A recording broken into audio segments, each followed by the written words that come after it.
Hi everyone, yesterday was my birthday. My sister came in from New York to spend the weekend with me and brought her kids along. I'm not big on birthdays, but I figured I'd do something small and at least spend time with my family.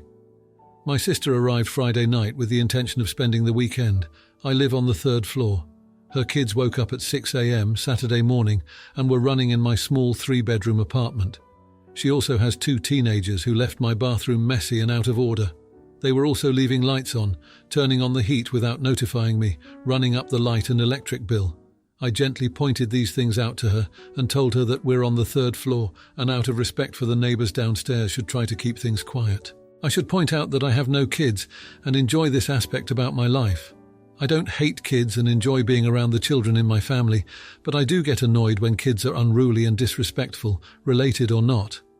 Anyways, she packed her things and made it seem like we were all good, said she was staying at my other sister's house and coming back the following day so that we can celebrate my birthday on Sunday.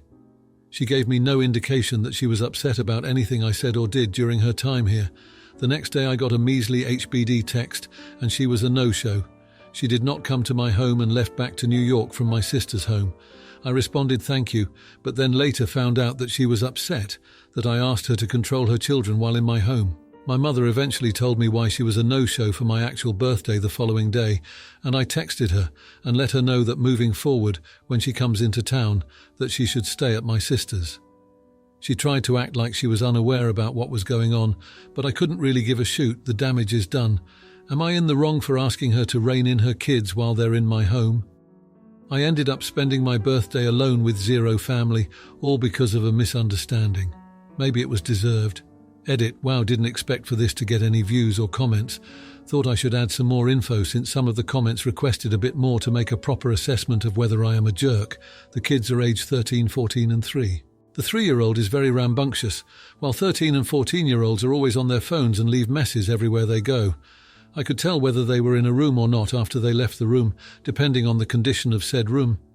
My other sister's 2-year-old was also there.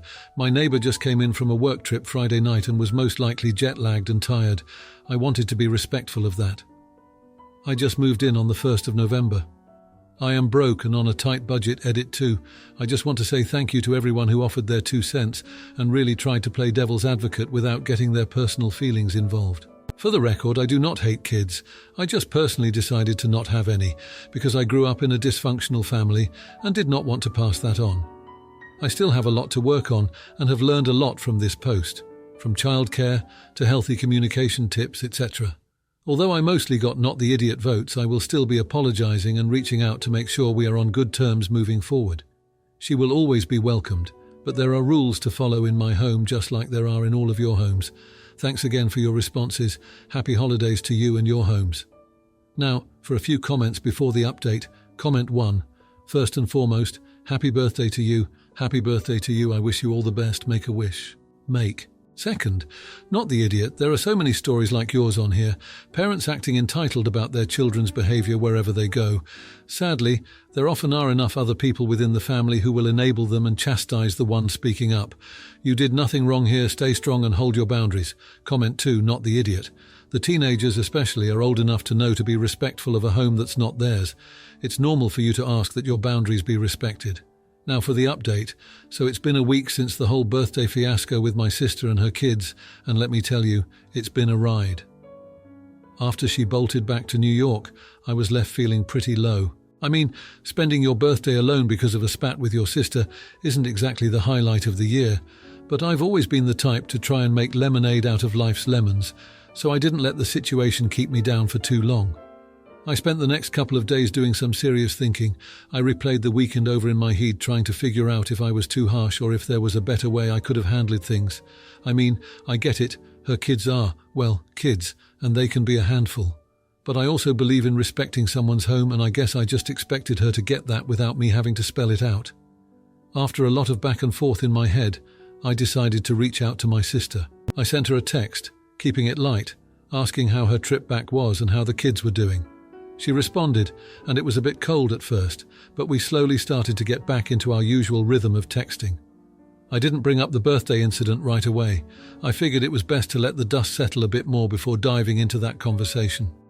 Meanwhile, I had a chat with my neighbour downstairs. I apologised if the noise from my niece and nephews disturbed them that weekend. They were surprisingly cool about it and mentioned they barely heard anything. That was a relief. At least I hadn't caused any trouble there. A few days later, my sister and I finally had the talk. It was over the phone, and it was tense, to say the least. She told me she felt judged, and that I didn't appreciate her making the effort to come see me. I explained my side, how I was just trying to maintain some order and respect for my neighbours. It was a bit of a back and forth, but eventually we both cooled down and started to actually listen to each other. I apologised for making her feel unwelcome, and she apologised for not being more considerate of my space. We agreed that next time we'd set some ground rules beforehand to avoid any misunderstandings. It was a good conversation, and I think we both came out of it understanding each other a bit better. As for the kids, well, I decided to take a different approach. I called them up individually and talked to them. I didn't want them to think I was the grumpy aunt who didn't want them around. We joked about the weekend, and I made sure to tell them that they're always welcome at my place. I think it helped mend fences because they seemed genuinely excited to come over again, with the promise of being more mindful of my house rules. The rest of the week was pretty uneventful. I went back to work, caught up on some bills, and started to get my budget back on track. I've been trying to save up for a little getaway, and despite the birthday setback, I'm still determined to make it happen. And then, just yesterday, I got a surprise package in the mail. It was from my sister. Inside was a belated birthday gift and a card. The card had a heartfelt message, apologising again and expressing her hope that we could put this all behind us. It was a really nice gesture, and it made me feel like we were finally moving past the whole ordeal. So, here I am, a week later, feeling hopeful. My relationship with my sister seems to be on the mend, and I've learned a valuable lesson in communication and setting boundaries. Sure, it wasn't the birthday I had planned, but in a way, it's given me a chance to grow and strengthen my family ties. I guess sometimes it takes a bit of chaos to appreciate the calm. And who knows, maybe next year's birthday will be a bit more peaceful, or at least a bit more organised. For now, I'm just looking forward to a quiet weekend, catching up on some me time, and maybe starting to plan that little getaway. Now, for the comments. Comment 1. Oh man, I've been there. My cousin brought her little terrors over last Christmas, and it was like a tornado hit the living room. I gently suggested some quiet time and got the cold shoulder for days. It's tough, but you're not a playground supervisor on your birthday. Comment 2. Hey, it sounds like you handled a tough situation with grace. It's never easy to set boundaries with family, but it's important for your peace of mind. Good on you for talking it out with your sister and the kids. Keep that communication open and enjoy planning that getaway. Now, for the next story. My husband, 38-year-old male, and I, 38-year-old female, have 3 kids, our daughter Christiana, 13-year-old female, and Liam, 8-year-old male, and Sarah, 2-year-old female. Christiana has a boyfriend, Colden, 13-year-old male. Colden is a good kid. He plays baseball, is an A student, and is a sweet boy. I also know that him and his friends call each other out when they do something bad. He's told me stories about how him and his friends called out one of their friends for saying something trans unfriendly. They do this by roasting each other sometimes, but it encourages good behaviour. Colden sometimes goes to my husband and I for advice.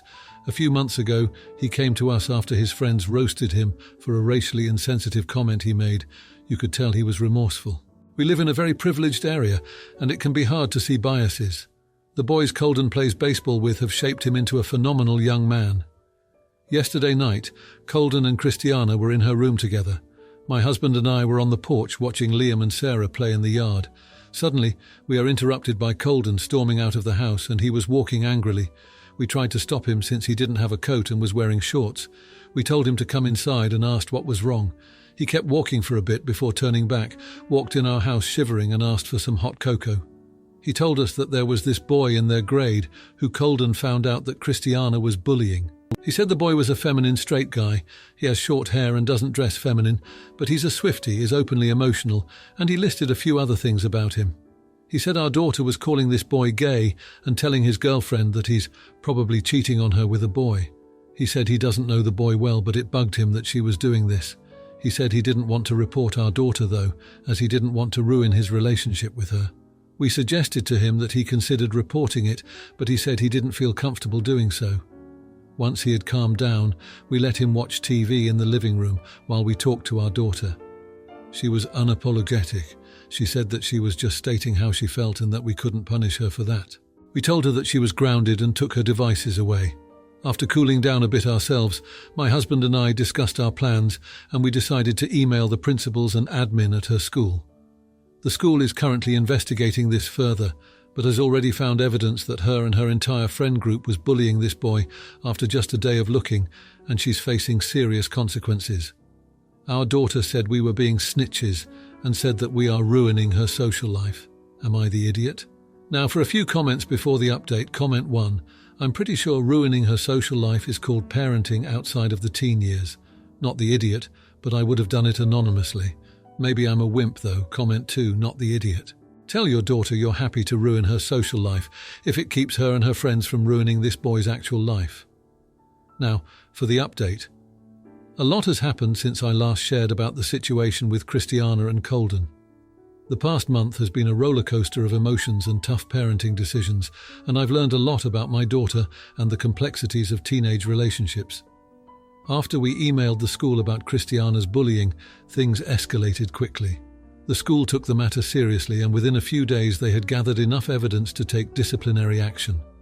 Christiana was suspended for a week, and her friend group received various punishments as well. The boy they had targeted was offered counselling, and the school held an assembly about bullying and its consequences. Christiana was furious with us. She felt betrayed and couldn't understand why we, her parents, had gone against her. She accused us of siding with Colden and said we were ruining her life. It was heartbreaking to see her so upset, but we stood firm on our decision. We explained that bullying was unacceptable and that we had to do what was right, even if it was difficult. Colden, on the other hand, was torn. He felt guilty for causing trouble for Christiana, but also relieved that the bullying had stopped. He thanked us for taking action, but it was clear that his relationship with Christiana had suffered. They barely spoke for weeks, and when they did, it was tense and awkward. As for my husband and I, we were struggling too. We questioned whether we had made the right choice, whether we should have handled things differently. We worried about Christiana's well-being and her future.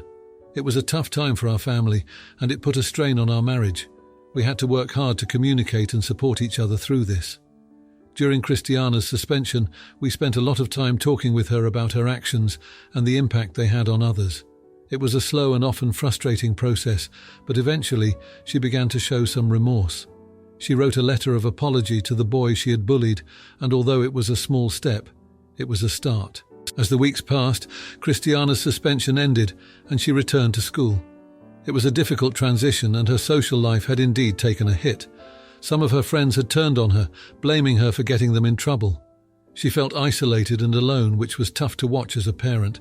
Colden and Christiana's relationship remained strained, but they started talking again. It was clear that they cared about each other, but the trust that had been broken was not easily repaired. Colden continued to be a positive influence, encouraging Christiana to make amends and be better. In the end, the whole experience brought some unexpected changes. Christiana started to make new friends, ones who weren't part of her old group.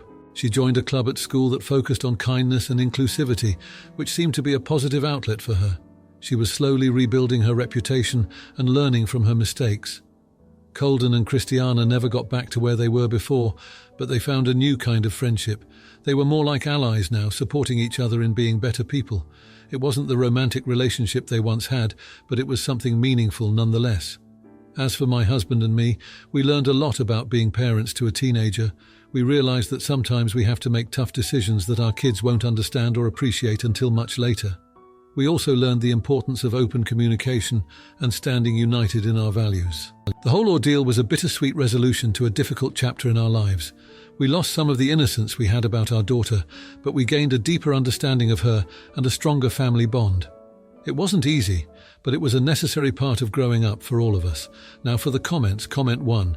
You did the right thing. Bullying is a serious issue, and it's important to nip it in the bud. It's tough love, but Christiana needs to learn that actions have consequences. You're teaching her a valuable lesson, and she'll thank you later in life for helping her grow into a responsible adult. Comment 2. Oh boy, you've entered the parenting Thunderdome. But seriously, you're not the bad guys here. You're like the superhero parents who swoop in to save the day, even if the villain is your own kiddo. Christiana will get over it, and hey, maybe she'll even score a hit single about life lessons learned.